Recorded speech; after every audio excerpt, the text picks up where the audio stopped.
we're going to get started in just a minute here. I'll talk a little bit about the guy to my left. His name's Matt Starr, first of all. He's a very, very cool guy. He's a legendary drummer. He's played with guys like Mr. Big and Ace Frehley and all that stuff. But we're going to dive a little bit deeper today and talk about some of the life coaching that he's done and all of that stuff as well. He's a vocalist, a producer, a drummer. So you're a drummer first and foremost. You do tons of other stuff, though. What's your go-to drum gear that you've got? I played Ludwig since I first started. Nice. And for me at that time it was Alex Van Halen and Eric Carr from Kiss, Bobby Chenard from Billy Squires band, like all these great Ludwig drummers. Peisty cymbals. Sweet. Again, Alex Van Halen. And then, later I got into Bonham, and I'm like, oh, he plays the same thing too. Great. Which is why Alex played it. That combination for me is just perfect. Nice. The Ludwig drums, they got the punch, they got the clarity. They're loud, super musical. loud. And then the Peisty cymbals, I play 2002s, and they just sit over distorted guitars perfectly. Nice, man. And then I heard like a story about how you have a drum kit that was just mismatched drums that you had found just strewn about. Is there any truth to that? Yeah, so I had, when I got the Ace gig, I had a kit on the East Coast from a tour I had done. They left it there. And so I played that, and then the tour manager from Ace's band said, I need a drum set that we can keep with all our gear, because Ace was so in the Kiss mentality. Like, we'd have a show in Wisconsin, and a truck would drive from New York City to Wisconsin and back. Man. With all our gear. So he wouldn't do backline. Yep. So I needed to give them a kit. And the drums I had were 76 Vista Lights, which I didn't want to leave in a storage space somewhere. So, I had to put something together. So I got a kick drum, which was a 1962 marching bass drum. The rack tom was like a 75. The floor tom was a 69. And then the second floor tom was like an 80. Dude. I put them all together, wrapped them in mirror. They sounded great. If it sounds good, who cares? That's all that matters. You made it work. That's really cool.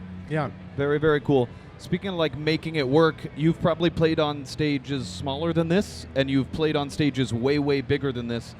What's the mentality going into playing on a small stage or a big stage? Does anything change for you, or is it all the same? Not really. It's communication. I don't play on stages like this for gigs anymore, so I don't have to worry about my volume. When I did, I would try to be cooperative. You know what I mean? I'm working for somebody, but I realized early on, like, I'm not too loud. I just need a bigger stage. And you got it. You know what I mean? Yeah. So I think the main thing, no matter what, is communication. And the closer you are together, the easier it is. But it's just no matter what you're doing, you need that communication. Oh, yeah. So I'm going to play here with Phil X and Marty O'Brien later. I don't know if everyone's going to be on stage, or Phil will probably jump off at some point. You know what I mean? Probably. But, like, it's just about the communication. You know what I mean? That's it. Well, you guys will be super close. You'll be able to talk for sure. Right. And not even talk. I mean, you don't really can't, when there's like four marshals going, you can't really talk. But, either eye communication, body language, totally, or just my job to just notice the singer, and it's like they're not close enough to the microphone to start singing. We're supposed to start the verse here, but that's clearly based on physics, and his body language is not going to happen. We're going to wait another 8. So I'll wait. I'm not going to do a fill because I don't want to confuse anybody. And then there he goes, okay, bratum, bush. Nice. Turns out you can say a lot without saying anything. Yeah, you got to, you know what I mean? Totally. Especially I just played a Ronnie Montrose event last night. I played with Dave Ellefson. I'd played with him once before, but, we didn't rehearse. Yeah. So you gotta communicate, Cool, man. Cool. Well, I'm sure that there are tons of young drummers out there. Do you have any advice, suggestions, any sort of coaching for them trying to make it in the industry? Yeah, I would say learn how to tune drums, learn how to hit drums repeatedly. Consistency is really important. And just listen to the greatest songs Listen to the greatest drummers and not some obscure thing with a 20-minute drum solo. I mean, if you don't... I was going to make an inappropriate comment. Anyway, listen to music that a lot of people like. Like, I'd recommend listening to Dancing Queen over listening to some obscure Rush track. I mean, really listen to both. But if music is touching millions of people and you have any interest in doing that, / making a living doing that, you gotta understand why. Something's got to be going right for You gotta them. understand why. I mean, for years I tried to get into the Grateful Dead. And I'm like, everything I heard was just like, I couldn't take it. But I'm like, but these guys have connected with... I'm missing something. What am I missing? Whoa. And there's a couple records, American Beauty and stuff, that I go, okay, I get that. But I wanted to know why. Why are they I'm missing something. It's not just like, oh, these guys suck. It's like, they don't suck. You know, they had a good run, right? So, like, what is that thing? So to understand that. And there's only so many drum beats. There's only, like, 5 fills, and 2 of them are pretty lame. There's only a few, right? So if you're going to make records and make music, learn those fills. Learn how to work within some sort of limitation. We talked about that. Cool, yeah, definitely. You also were just talking about how, like, if you want to do this for a living, and I think that a lot of kids grow up really loving the art, but are afraid to ask money for it, and there's just this stigma around money for art in the industry. Do you have any thoughts on that or how to approach that? Yeah, I mean, if you want to do this for a living, that implies you're getting paid. So if you're not comfortable talking about money, then just get a job and do it on the side, which is fine, right? Because it's music. There's no rules. If you enjoy it, you enjoy it. But doing it for a living means you get paid. And if you want to do it full time, you got to get paid enough to pay your bills.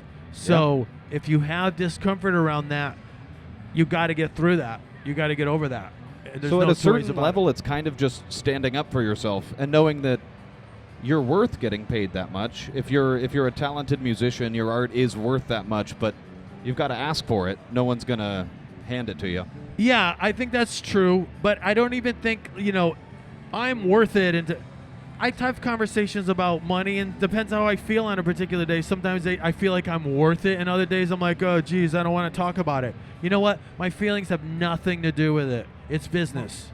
Totally. So you're writing a song about your ex-girlfriend, have all the feelings you want. But if you're talking money, get the emotions out of it, Definitely. And so, like, there's ways to set your rate that makes sense. And, I think a common thing is, well, if I charge this, then no one's going to hire me. No one that is going to hire you. But those gigs suck, and you're trying to get out of those gigs. So don't worry about the relationships that you already have. Ask somebody who's got a way nicer car than you and plays music full time and go, what do you charge? Can we talk about how you set your rate? How do you negotiate? Yeah, definitely, You man. want that new information. I think that's really, really great advice. And it turns out you give a lot of really great advice. You've gotten into life coaching and career coaching and kind of all of that. How did all of that start? How did it come about?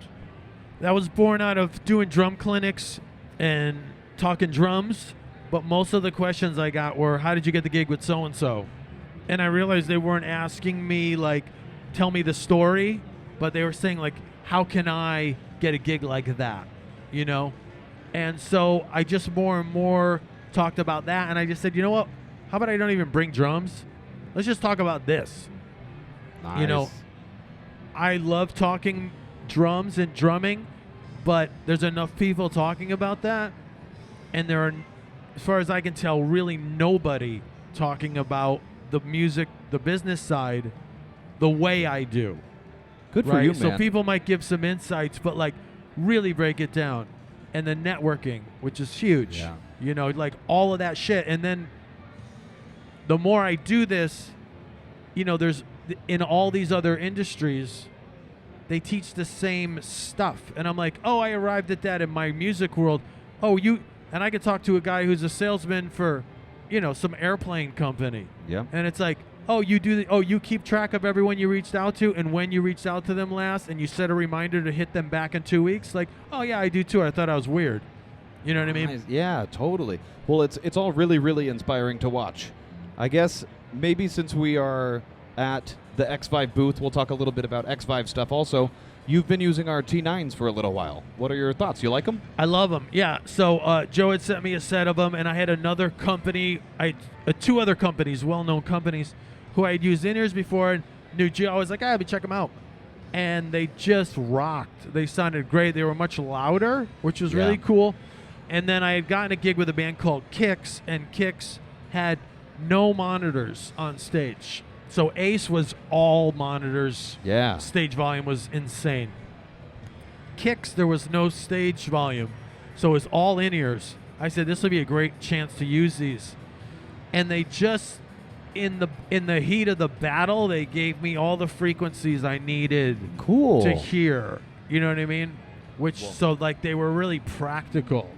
And then when I saw what they cost, I go, are you kidding me? Like, you guys could charge a lot more. So I mean, just a being period, like Sylvia Massey said, they won out for me. But then when I saw the price, I was like, this is amazing. Really cool to hear, man. They're really accessible. If anyone's like trying to get into in-ear monitors, they're at a comparable price point to some of the other brands at their lower levels, but I think that they outperform them as well. That's really, really cool.